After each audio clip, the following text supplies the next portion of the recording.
Well, hello, glorious people of the interwebs, and welcome back to The Division 2. We've got early access to the game, and I've been quite enjoying the game so far. And today we're going to be going over the quickest ways to help you level up so that you can get to the end game as quick as possible and enjoy all the fruits of your labor. Now, there's a few specific things that we're going to do before we get into the meat of this video, and that is the first thing we need to do to level up quickly is go to the Quartermaster. Now, you will actually go to the Quartermaster through the tutorial, and one of the things you're going to want to focus on is the perks, which you're going to need SHD tech to level this up. Thankfully, that is really easy to come by, and you get a ton really early in the game. Now, the first thing you want to start leveling up is the headshots. So all of these things you can unlock to increase your XP. This one here will increase your XP via headshots. Now, keep in mind, this isn't a massive boost, but any little thing you can do early on in the game to help you level up quickly is going to be very helpful. And since you can get a ton of SHD tech, this is really, and it only costs 1 per to level this up, so it's massively beneficial at the beginning of the game. Then we've got multi-kills here. Killing multiple enemies at the same time will reward XP bonuses. Weak points accolades, so when you kill people by hitting them the weak points. Tactical kills, and survivors. So this one's really great. Not dying for a long amount of time, solo or in a group, will award increasing XP bonuses. So once you unlock all of these, it's really going to help you increase your XP yield very quickly. Now, there's a few things we need to discuss when it comes to doing stuff in a particular order in The Division 2. There are a ton of activities to do, and it's not always exactly clear in which activities you should really be focusing on. Now, with most games, doing the main missions is always the best bet for leveling up, and in this particular case, doing the main missions in The Division 2 is obviously going to get you a bunch of XP. Every game is set up for this, but there's a specific reason you want to focus solely on main missions before anything else, because once you get all the main missions done, you're gonna need a ton of experience to get to that max level. And if you by accident do a bunch of side missions before doing the main missions, you're gonna have hurt yourself in the long run. So at the beginning of the game, you really want to focus on doing main missions only and saving your side quests for later. We're going to get into exactly why that is right now. Now, this is where things get interesting. When you start playing The Division 2, you're going to unlock a ton of things to do extremely quickly. And the game doesn't really tell you the best way to go about doing these things. And you're going to be very tempted to knock out all these little side missions right off the bat, because they're just going to pop up everywhere. It's important that you do not take on these side missions too early. Now, we're going to get to exactly why that is right now. Now, your main missions are going to be these octagons right here, and you can see here for a level 6 one, we're getting 9,750 experience. For a level 8 one, we're getting 24,000. As you can see, XP is going to scale up very, very quickly. Now, this level 7 one is going to give us, the side mission here is going to give us 7,695. Now, things about main missions is they're kind of always locked to a certain level, or at the very least, they'll be 2 levels below you. So it's important that you want to do the main missions while they're at least 2 levels above you. That way you're getting the most XP for the time invested, and that you're not forcing them to end up being lower level than you, thus getting less XP for your time.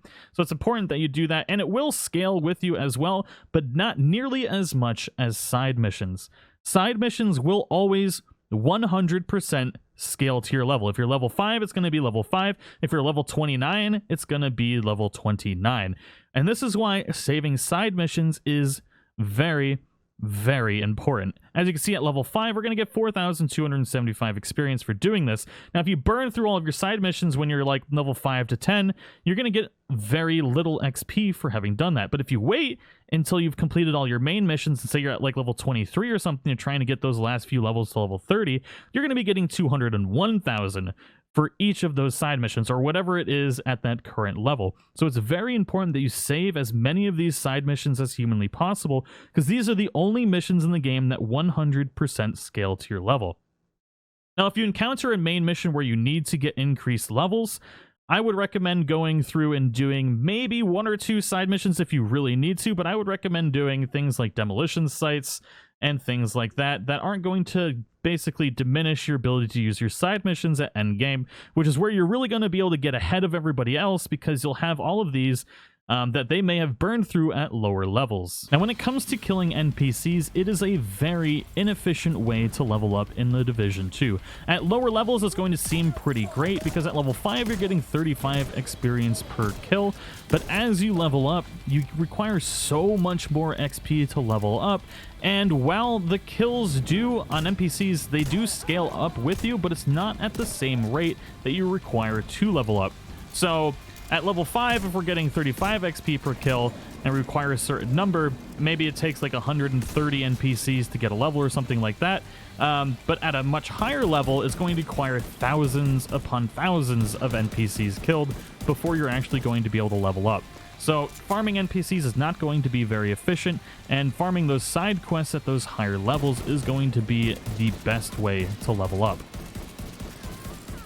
Now, you might be wondering, if main missions are one of the best ways to get XP, why not matchmake for them and redo them, or play them on hard mode? We're going to get into why that's a bad idea here in just a second. Now, free roam content will scale with you just like everything else, although the XP that you get for it does not scale nearly as well as main missions or side missions. So things like control points and other free roam objectives, while the side missions will give you around 33%, things like control points is significantly less. Just by judging by what I have right now, it seems to be about like 8 to 12% rather than 33% for side missions. So these are the things you're going to want to fill the gaps when you need to level up in between missions, or, you know, knock out 1 or 2 side missions, but primarily save the side missions for as long as humanly possible. Unfortunately, you only get the XP for the mission the first time you complete it, and by doing the missions on hard, you actually don't get more XP. All it does is increase the drop rate of higher tier loot. Now, at lower levels, the higher tier loot isn't going to matter because you're always going to be replacing it anyways.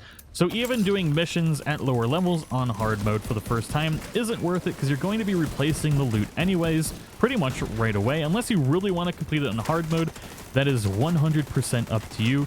But as far as a strategic standpoint for XP, there is no reason to do it this way, so make sure just to plow through all of your main missions on normal, and you can always do them on hard mode later on when you want to start farming up other types of gear when you're at max level or close to max, just to fill in the time. As you're playing through the Division 2, you're going to collect different goal projects.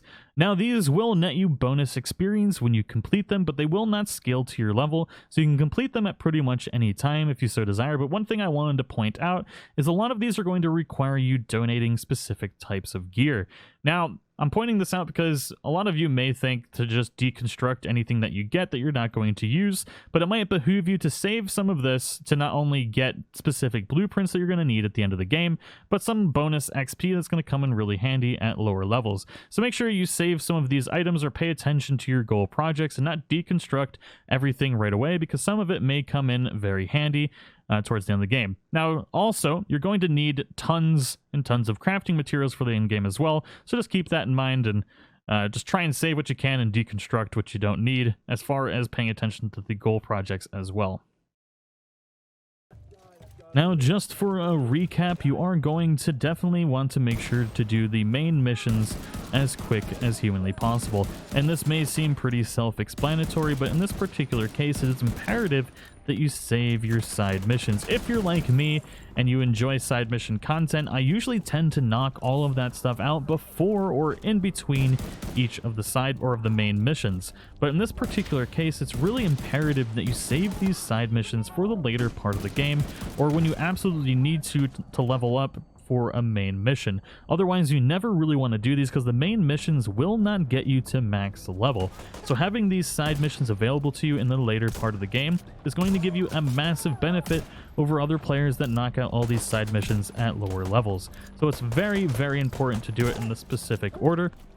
And it may be very common sense for everybody that main missions are pretty much the best way to level up in any game. But in this one specifically, side missions play a very, very important role and are the only missions that scale 100% and give 33% of your level no matter what level you're at. Now, just to recap, if you are very close to leveling and you need to level up for another mission, so you have like 25% of your bar left, I would recommend, or even 10% or less, I would recommend not doing a side mission to get that level. I would do pretty much anything else because the XP that you'll get will only be for that level. So if you're level 5, it'll give you level 5 experience, even if you only have 10% of your bar left. So it'll behoove you to save that mission until you're like level 6 if you need to. So you need like a couple levels. Make sure you get that first level first and then do the side missions after that. But I do hope you all enjoyed the episode. I will be covering tons of the Division 2 in the near future, so keep an eye out on the channel for all your Division 2 needs. Thank you so much for watching. We'll see you in the next one.